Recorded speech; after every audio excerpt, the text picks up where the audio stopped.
নমস্কাৰ বন্ধুসকল, welcome to my YouTube channel Assamese government job. এই মুহূৰ্তত আপোনালোকৰ বাবে গ্ৰেড 3 আৰু গ্ৰেড 4 অসম চৰকাৰৰ এটা বিভাগৰ পৰা মুকলি কৰিছে। এই বিভাগটোৰ পৰা আপোনালোকৰ বহু সংখ্যক গ্ৰেড 3 গ্ৰেড 4 মুকলি কৰিছে আৰু এই ভেকেঞ্চিখিনিৰ কাৰণে আপোনালোকৰ কোনো এক্সাম নহয়, ডাইৰেক্ট আপোনালোকৰ ইণ্টাৰভিউ হ'ব। এইটো গভৰ্ণমেণ্ট চাকৰি হয়, ডাইৰেক্ট ইণ্টাৰভিউ হ'ব। ইণ্টাৰভিউত পাছ কৰিলে আপোনালোকৰ চাকৰি হৈ যাব আৰু ইয়াৰ কাৰণে আপোনালোকৰ অনলাইন যোগে আবেদনসমূহ কৰিব পাৰিব নিজৰ মোবাইলৰ পৰা। কেনেদৰে আবেদন কৰিব পাৰিব এই সকলোখিনি কথা এই ভিডিঅ' যোগে আলোচনা কৰা হ'ব। যদি আপোনালোকে আবেদন কৰিব নোৱাৰে আমাক কমেণ্ট কৰিব পাৰে, আমি আপোনালোকৰ আবেদনসমূহ কৰি দিয়া হ'ব।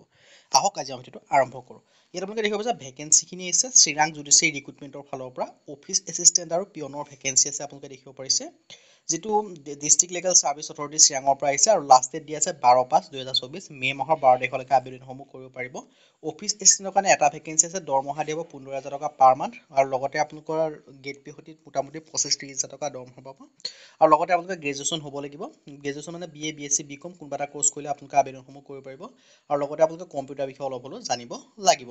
আৰু তাৰ যিটো 2 নম্বৰ ভেকেঞ্চি হয় সেইটো হৈছে আপোনালোকৰ মুড অফ ৰিক্ৰুটমেণ্টটো কৰি দিছোঁ। আপোনালোকৰ এটা ৱাকিং ইণ্টাৰভিউ হ'ব, ইণ্টাৰভিউত পাছ কৰিলে আপোনালোকৰ চাকৰিসমূহ হৈ যাব।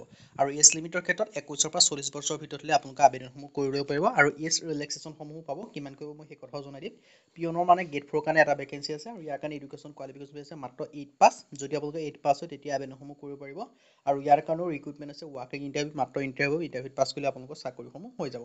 আৰু বয়সৰ সময়সীমা 18 পৰা 40 বছৰ আৰু ইয়াৰ কাৰণে আপোনালোকৰ যিটো এজ ৰিলেক্সেশ্যন পায় সেইটো মই কৈছোঁ। SC SC কাৰণে 5 বছৰকৈ, OBC 3 বছৰ আৰু PW কাৰণে 15 বছৰকৈ। চিটিজেনশ্বিপ ইণ্ডিয়ান হ'ব লাগিব আৰু এমপ্লয়মেণ্ট এক্সেঞ্জ কাৰ্ড থাকিব লাগিব।